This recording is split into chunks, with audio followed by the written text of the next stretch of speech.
Welcome back to the channel, my fellow GH addicts. It is Friday, a glorious, beautiful day, but I am currently losing my absolute mind after watching today's episode. I am typing this up at 2 a.m. because I literally cannot sleep. My brain is spinning, my heart is racing, and I just need to vent to people who actually understand this beautiful, chaotic mess of a show. Let's get right into it. First of all, can we talk about Ethan Lovett and Ava Jerome in that gallery storeroom? I am simultaneously laughing and screaming. Ethan took a bullet to the behind. I mean, I know it is a serious situation because he is literally losing a massive amount of blood, but you have to admit there is a tiny bit of dark soap opera comedy in Ethan getting shot in the glutes. But the comedy stops there because the reality of the situation is incredibly grim. Ava is frantically using a drop cloth to stop the bleeding, and it is just such a classic Ava Jerome moment. She is a mob princess, she has seen worse, but she is trapped. They cannot even call for real medical help or step out of hiding because Jen Sidwell is out there, fully prepared to gun them both down. The tension in that tiny storeroom was suffocating. I was literally holding my breath watching Ava press that paint-covered cloth against him. But wait, I am getting ahead of myself because the physical danger isn't even the biggest part of this scene. Ethan is losing so much blood that he starts getting weak, pale, and completely delirious. And you guys, in a moment of pure, unfiltered vulnerability, he drops the bomb that we have all been waiting for. He is not Phoebe's biological father. I yelled at my television. I literally tweeted this exact theory 3 months ago. I knew it. I knew there was no way Ethan was actually the baby daddy. The way he was acting, the way he was so desperate to seal the adoption records, it all pointed to a massive cover-up. So if Ethan isn't the father, who is? Because in his delirious state, he is about to spill the actual identity of Phoebe's real biodad. We already know from the past few weeks that Delilah Wilson was tangled up with some incredibly dangerous criminal tied to a PCPD cold case. Is it a legacy villain? Is it someone we already know and love to hate? I am terrified, but I am also completely here for it. I know some people are loving this whole Ethan redemption arc where he tries to protect the baby, but personally, I think it is so messed up. Think about Brooke, Lynn, and Chase. They are falling in love with this little girl, planning their whole lives around her, and Ethan is just building their family on a foundation of massive, dangerous lies. When this blows up, and it will blow up, it is going to destroy them. Okay, back to the point. Let's jump over to the absolute chaos happening with Sonny Corinthos, Jen Sidwell, and ADA Justine Turner. Sidwell is completely unhinged right now. He is holding Justine at gunpoint right in front of Sonny, and the power dynamics in this scene are just off the charts. Sidwell is desperate. He wants to get away, and he actually has the audacity to think that Sonny Corinthos, the man whose territory he tried to steal, the man whose family he has threatened, is going to help him escape. The sheer arrogance of Jen Sidwell is astounding. But Sonny is ice cold. This is the vintage, calculating Sonny that I have missed so much. His number one priority is keeping Justine safe and getting her out of Sidwell's grip. He doesn't pull a gun. He doesn't start shouting. Instead, Sonny uses psychological warfare, and it is brilliant. To throw Sidwell completely off his game, Sonny drops a nuclear truth bomb. Ross Cullum killed Marco Rios. Boom. I mean, the look on Sidwell's face. We all know how much Sidwell loved Marco, even in his twisted, toxic way. He has been hunting for Marco's killer, assuming it was Pascal or someone else in his orbit. Sonny revealing that it was Cullum Sidwell's own ally in this massive criminal conspiracy is the ultimate curveball. It is going to shatter Sidwell's entire reality. Sonny is using this huge news to catch Sidwell completely off guard, and I am praying that it gives him and Justine the split-second window they need to turn the tables and get out of this jam alive. I am so invested in this standoff. It is chess, not checkers, and Sonny is playing a masterclass right now. And while all this violence and betrayal is happening in Port Charles, the show cuts to the beautiful, serene countryside of France, and we get a moment of pure, unadulterated validation for my queen, Anna Devane.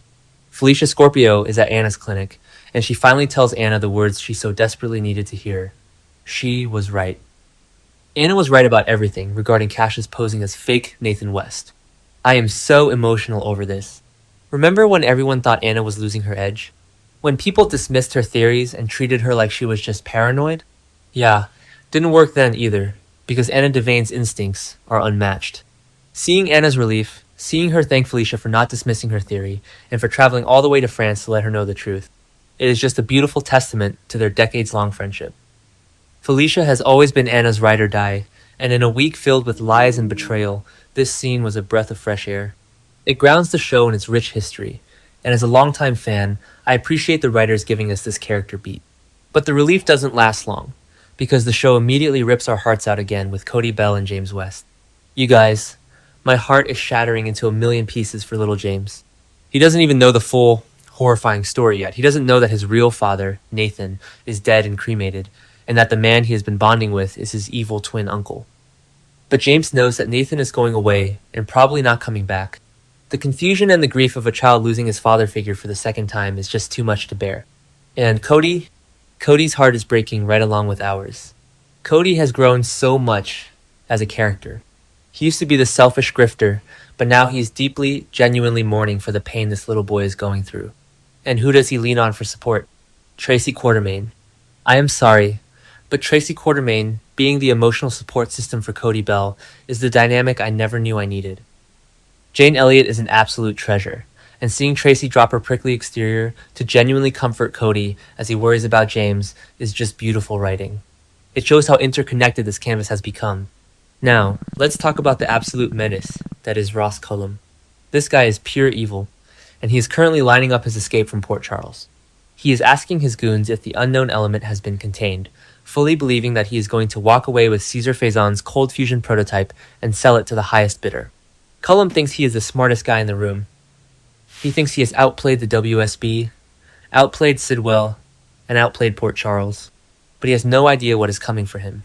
Because General Hospital just pulled off the casting shocker of the decade, John Oliver. Yes, that John Oliver is making his dramatic debut in a massive guest starring role as Z, the mysterious, elusive leader of the WSB. I am screaming. I know some fans are probably confused by this stunt casting, but personally I think it is genius. John Oliver brings this intense, sharp, biting energy that is going to translate so well into a ruthless WSB director. You can bet your life savings that Z has absolutely no intention of letting a rogue double agent like Cullum get away with a weapon of mass destruction. I cannot wait to see John Oliver tear Cullum apart piece by piece. The dialogue is going to be incredibly sharp, and I am fully here for it. And speaking of the WSB, we have to talk about Carly. Carly is currently in the fight of her life against WSB agent Harker, who has been given direct orders to kill her. Carly Corinthos Spencer does not go down without a fight. She is throwing punches, she is dodging hits, and she is putting up a massive, desperate struggle. But Harker is a highly trained operative, and Carly is running out of steam. She needs a miracle. She needs a surprise hero. And I am calling it right now. That hero is going to be Cassius. I know he has done terrible things. I know he lied to everyone and broke Liesel's heart by telling her Nathan is dead. But Cassius made a promise to Jocelyn Jackson, his mother, Liesel Obrecht, that he would protect them. He knows that Cullum wants him dead too. There is a huge chance that Cassius is going to pop back up at Windermere to fulfill that promise, and he is going to walk right into Carly's fight with Harker. Imagine it. Cassius saving Carly's life, proving that there is a shred of humanity left in him. If Cassius takes down Harker, it changes everything. Because then, Carly and Cassius can team up. They can go down to that dark, terrifying captivity area in the Windermere sub-basement together. And they need to hurry, because one of Cullum's most menacing men just arrived down there, and Liesel and Jocelyn are in extreme danger. Jocelyn is brave, and Liesel is cunning, but they are trapped and unarmed against a trained killer. They need assistance, and a Carly-Cassius team-up is the exact kind of wild, unpredictable soap opera alliance that I live for. I swear, the writers are feeding us so well right now. Every single plotline is firing on all cylinders. We have mob standoffs, WSB espionage, heartbreaking family drama, and massive paternity secrets all colliding at once. I don't know how I am going to survive the weekend waiting for Monday's episode. Will Ethan survive his blood loss? Will Sidwell snap and shoot Justine when he hears about Marco? How is Z going to make his entrance? And will Carly and Cassius reach Jocelyn in time? I have so many questions, and my adrenaline is still through the roof. I am going to be rewatching these scenes all weekend, trying to catch every little nuance. Let me know in the comments if you guys are as stressed and hyped as I am, because I seriously need to know I am not alone in this obsession. Until next time, stay safe, Port Charles fans, and keep holding your breath.